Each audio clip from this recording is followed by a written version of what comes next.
Only a few people ever get to walk out the tunnel onto an NFL football field.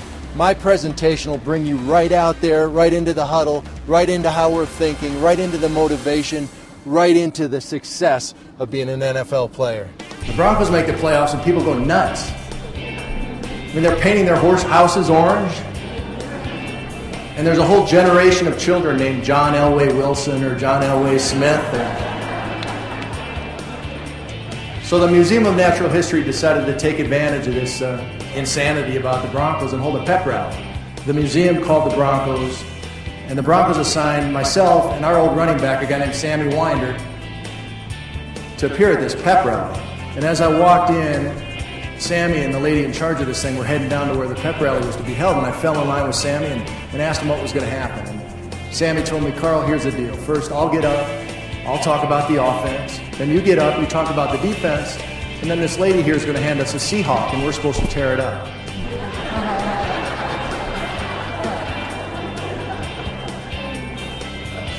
Well, I figured I could do that. So I got this bird by its legs,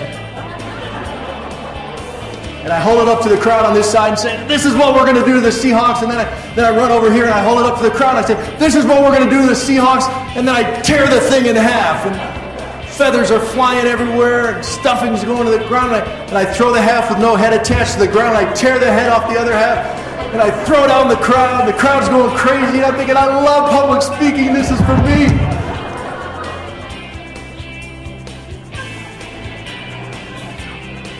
And then I turned around and saw the lady in charge of the thing.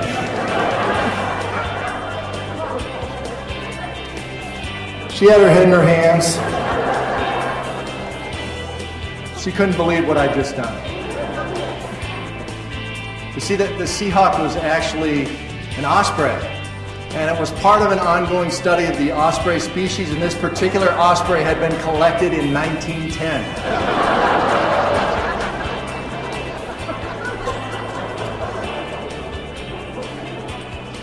I got hate mail from the Audubon Society. My parents read about it in Washington, D.C. and the USA Today. As I'm leaving the museum, they're announcing, whoever caught the head of the Seahawk, please bring it back. You'll get free passes to the IMAX theater.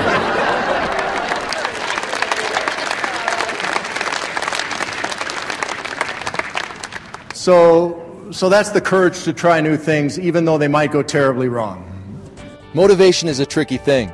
I played 12 years in the NFL, and to be successful out here, you have to be motivated. They don't put your name up in the stadium for no reason.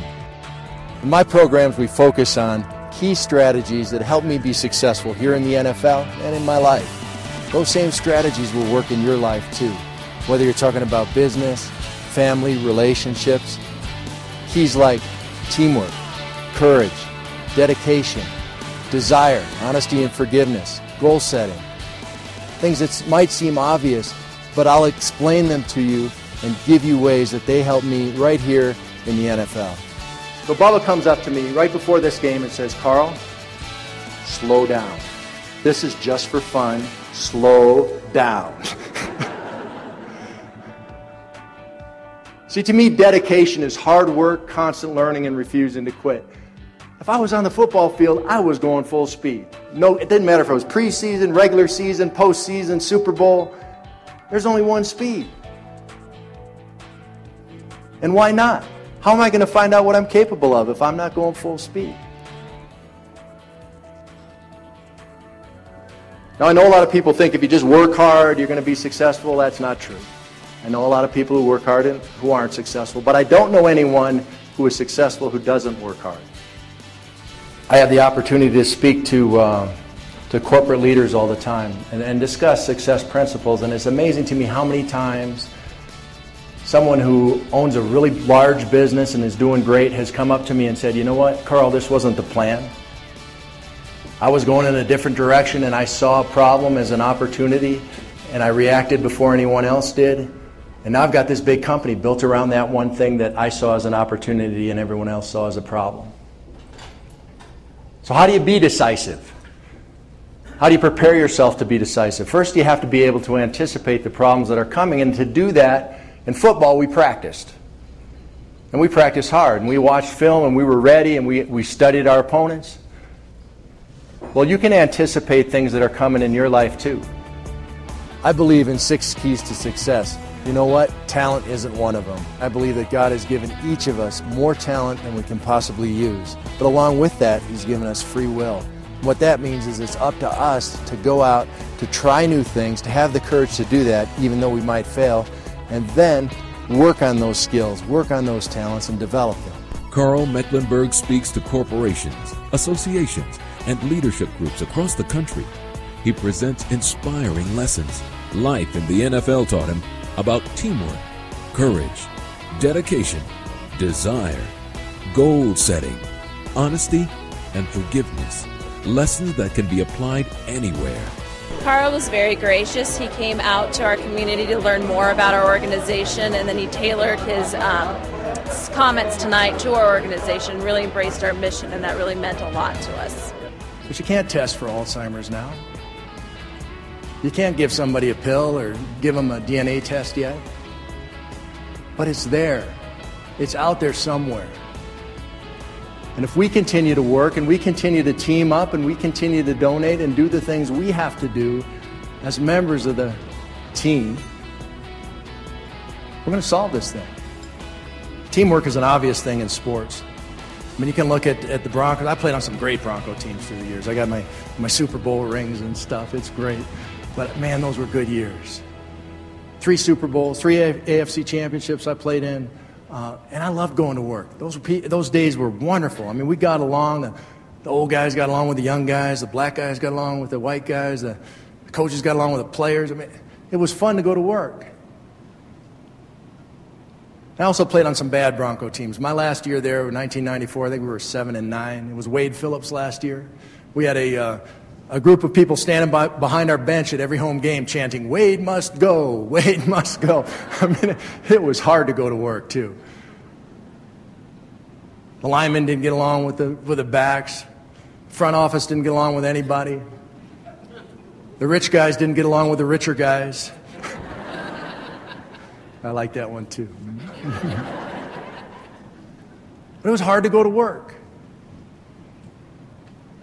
And the funny thing was there wasn't that big of a difference between one team and the other. I mean, a team is like a teeter-totter, a seesaw. On one side, you have a small group of people that are the leaders.